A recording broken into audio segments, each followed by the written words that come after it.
And that is,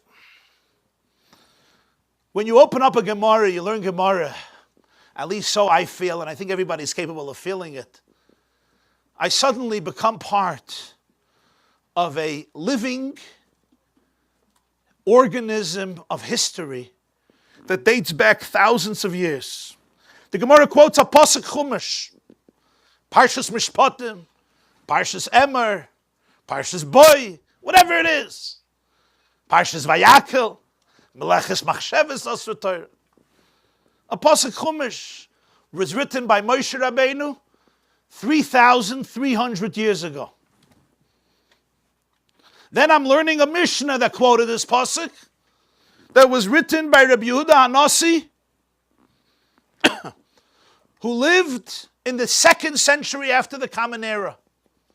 Moshe Rabbeinu is Moshe Rabbeinu is 1313 in a Jewish calendar. 2448 since creation is the year of Matan Torah, Yetzias Mitzrayim. 2488 is the 40th year when they go into Eretz Yisrael. And 1,500 years later, I'm reading a Mishnah Rabbi Yehuda Hanassi wrote. And in the Mishnah he quotes Beis Shammai and Beis Hillel, who lived 100 or 200 years before him, a century before the destruction of the second Beis Hamikdash. He's quoting Reb Gamliel or Reb Yeshua, who lived a century or half a century before him.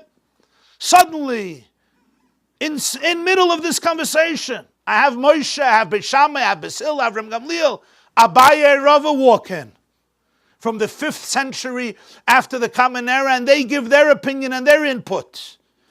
They, of course, argue. And then comes Rashi and explains, and Tosfos and asks, and Marsha answers, and Maram answers, and Maram Shif makes a hara.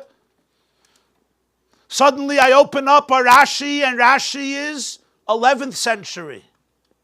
Tosfos, 12th century. I open up a Rambam, the 1100s, or Ramban, or Rashba, the next century, or Rabbeinu Nissim.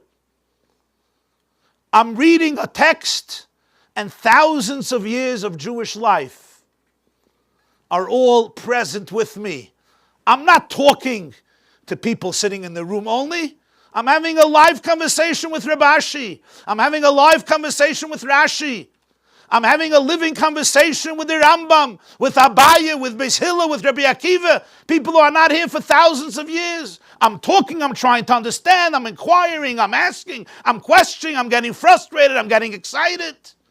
Suddenly, 3,000 years of history. People are present in a room, alive and well, schmoozing with each other. Where else do you have that in the world?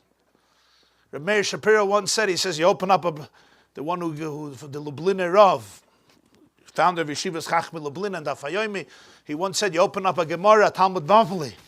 He says, look what you have. You have here, geographically, you have the planet, Kibbutz Goliath.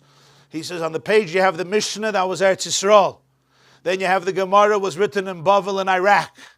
Then you have Rashi on the left side, or on the right side, and that was written in France. And then you have Tosfos on the other side, was written in France, or in Germany, or in England. You have Rabbeinu Chananel, North Africa. You have the Agoyis Habach, Krakow, Poland. You have Agoyis Hagra, Lithuania. You go to the back, you have the Marsha, the Rav of Chelim. You have the Rashash from Vilna. You have the Ran from Spain, Rabbeinu Nissim. You have the Ramban and the Rashba and the Ritva, Spanish jury. You have the Rif from Morocco. And if you have Art Scroll, you have America. And if you have Oiz V'Hada Masifta, then you have Eretz Yisrael. And suddenly here you have the illustration of what the Gemara tells us, story of Masechta Avodah Zarah, Daf Yud Ches. Reb Chanina ben Tradion was being burnt alive, and as he was being burnt alive with a Sefer Torah, his student said, what do you see? And he said, I see Gvilin Nisrafin, V'Oisis Parches, the parchment being burnt, and the letters soaring. The letters are soaring, and what happened to these letters? They didn't disappear. They were transplanted in every community and every city and every shtetl where Jews lived since the days of Reb Chanina ben Tradion till this day. When you open up a Gemara, you open up a Mishnah, you open up a Rambam, you open up a Shulchan Aruch, you open up a Rishon and Acharon, and you walk with it and you learn it, and suddenly you're in a living conversation with the Kesef Mishnah, and with the Ravid, with the Lechem Mishnah, and with the Maram Shif, with Rashi, and with Tosfos, with a Gemore, and with a Mishnah, and everybody is there talking to you, challenging you, and you're challenging them. And Jewish eternity is being created right here. But when teachers teach Gemara, they have to give this feeling to their students. They have to convey it. They have to embody it.